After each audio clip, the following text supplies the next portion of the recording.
5 hermanas fueron vendidas como animales por el hombre que debía protegerlas. Earl Dunbar, su padrastro, las ató con sogas y las cambió por monedas, sin mostrar ni una chispa de remordimiento. Pero el destino puso en su camino a Charles Whitmore, un hombre roto que eligió actuar cuando nadie más lo hizo.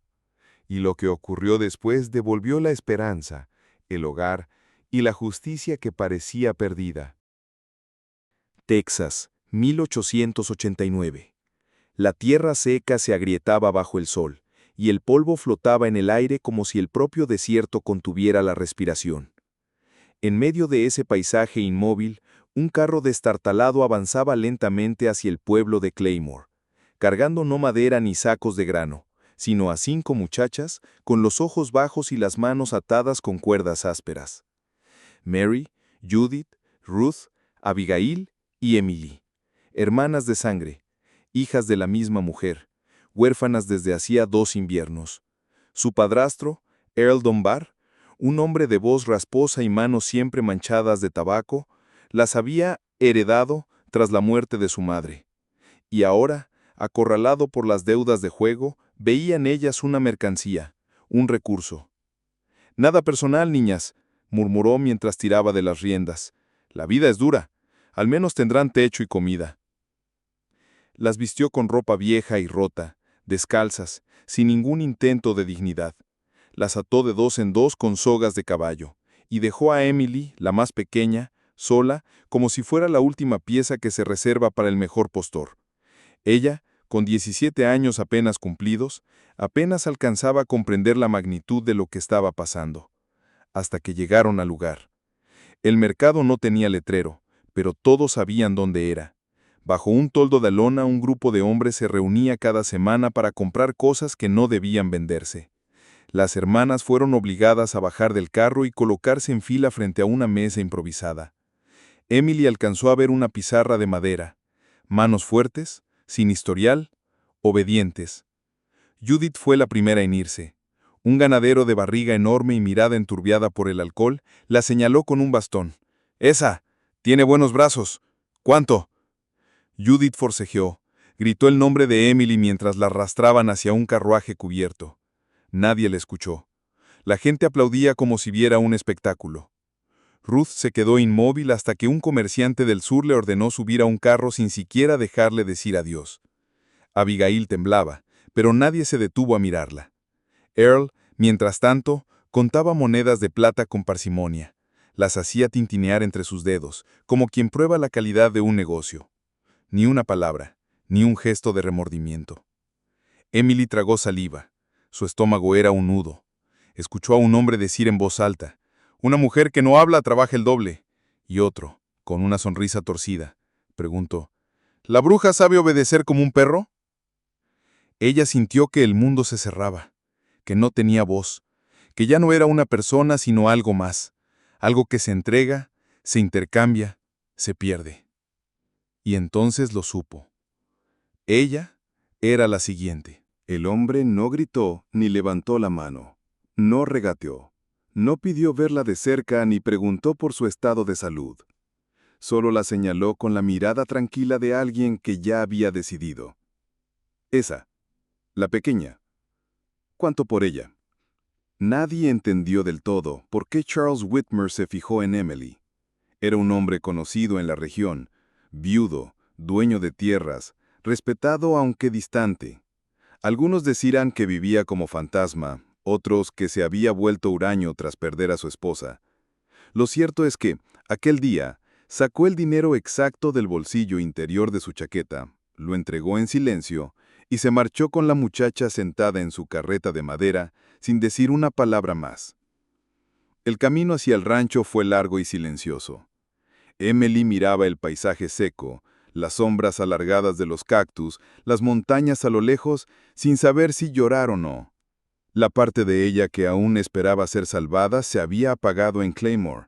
Ahora solo quedaba una idea: sobrevivir, como fuera. Cuando llegaron, el rancho Whitmore se alzaba sobrio y limpio, con columnas de madera blanca y campos que se perdían en el horizonte. No parecía un lugar cruel. No había cadenas, no había barrotes. Y sin embargo, cuando Helen, una mujer mayor de ceño duro y manos firmes, la condujo a una habitación en el segundo piso, Emily sintió que entraba en otra clase de encierro. «Aquí dormirás.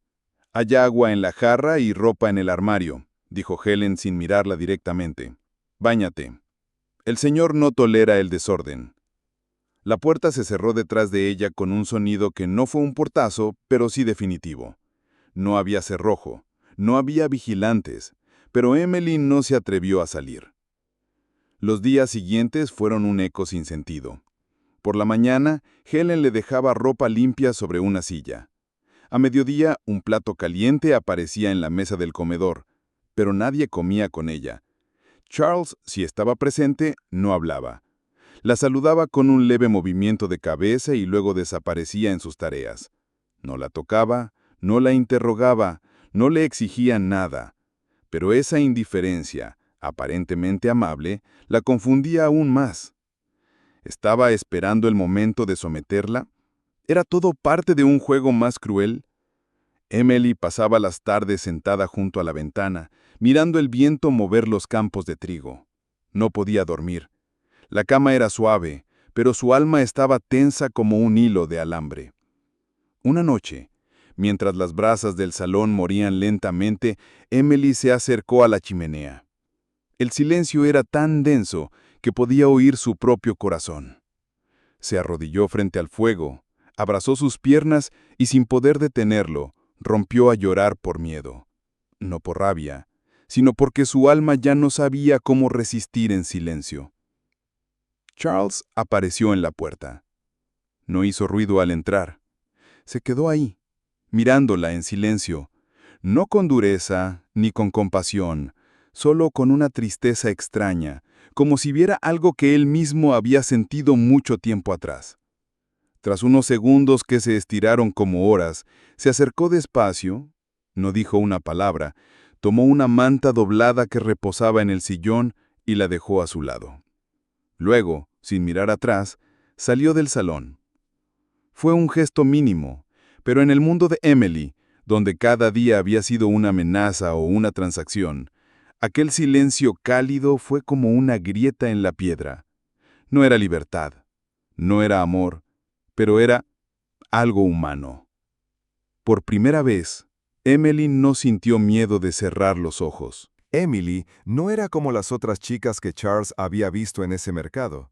Había tristeza en su mirada, sí, y miedo, pero también algo más profundo, más firme, una especie de resistencia muda que no se había quebrado, ni siquiera cuando la separaron de sus hermanas. No hablaba mucho, observaba, caminaba con paso corto pero con el mentón en alto. Y aunque obedecía sin protestar, no lo hacía por sumisión, sino por decisión.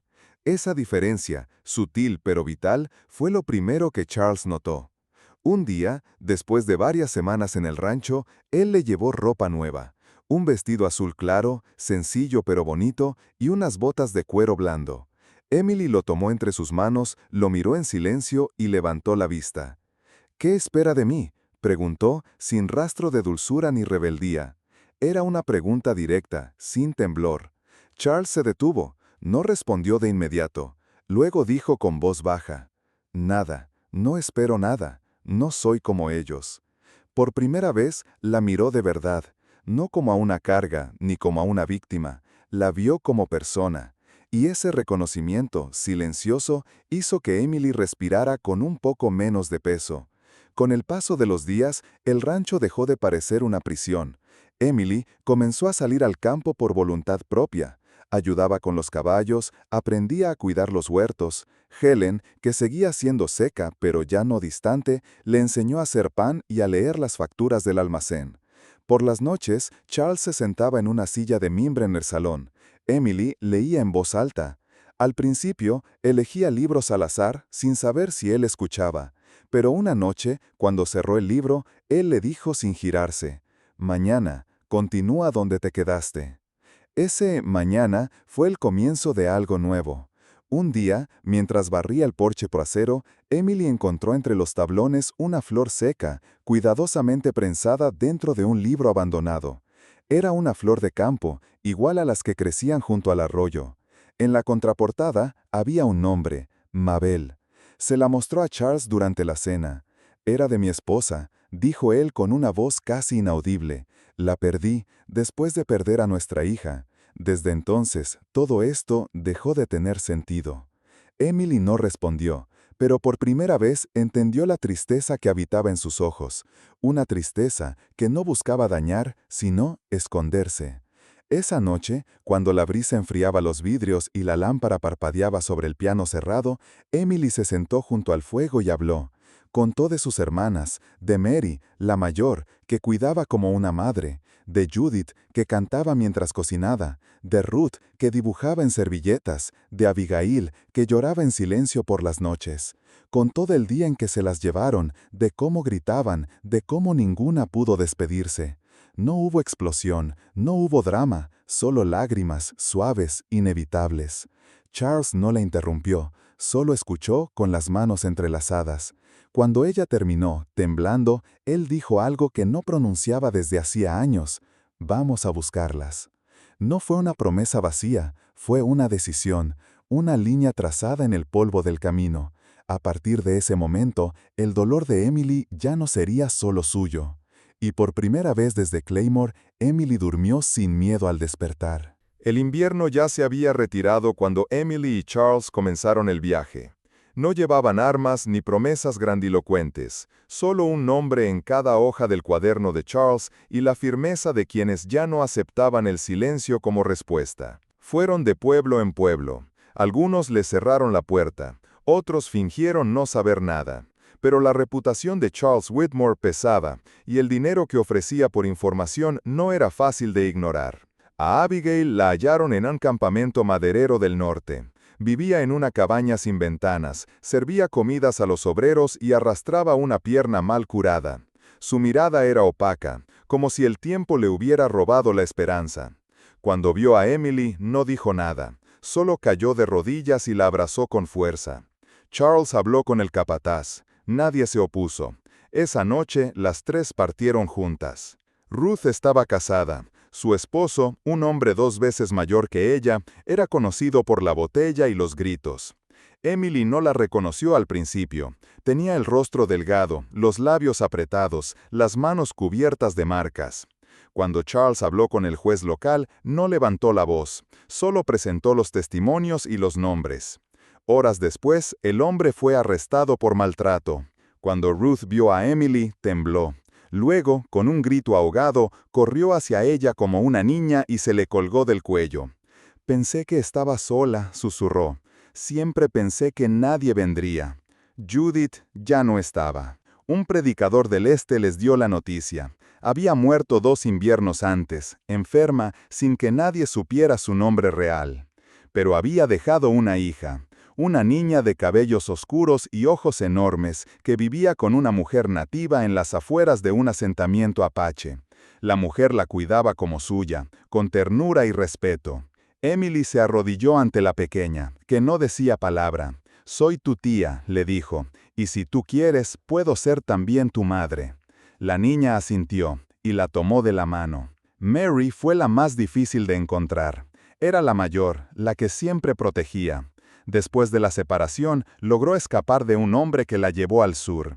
Se ocultó bajo un nombre falso, trabajando como costurera en un pequeño pueblo de frontera. Cuando Emily la encontró, Mary no reaccionó de inmediato. La miró como si viera un fantasma. Luego, sin una palabra, soltó la aguja, se levantó y la abrazó tan fuerte que ambas cayeron al suelo. Allí, en medio de telas y polvo, lloraron juntas, sin importar quién miraba. Meses después, el porche del rancho Whitmore tenía otra vida. Había risas, el sonido de una cuerda de saltar, el aroma de pan recién horneado, y una sensación distinta, de pertenencia, de hogar. Emily, ahora con el rostro tranquilo y la mirada firme, se sentó junto a Charles bajo el atardecer. Las demás jugaban o hablaban en el patio. La niña, la hija de Judith, dormía sobre una manta con una muñeca en los brazos. «¿Por qué hiciste todo esto?», le preguntó Emily en voz baja. Charles no respondió de inmediato. Luego dijo simplemente, porque nadie lo hizo cuando debieron hacerlo. Emily no fue comprada, fue salvada, y en ese acto no solo recuperó su libertad, recuperó a su familia, creó un hogar donde antes solo había silencio. Y aunque no podía devolver lo perdido, sí podía construir algo que nadie volvería a arrebatarle. Porque no todas nacen libres, pero algunas, como ella, eligen luchar por serlo.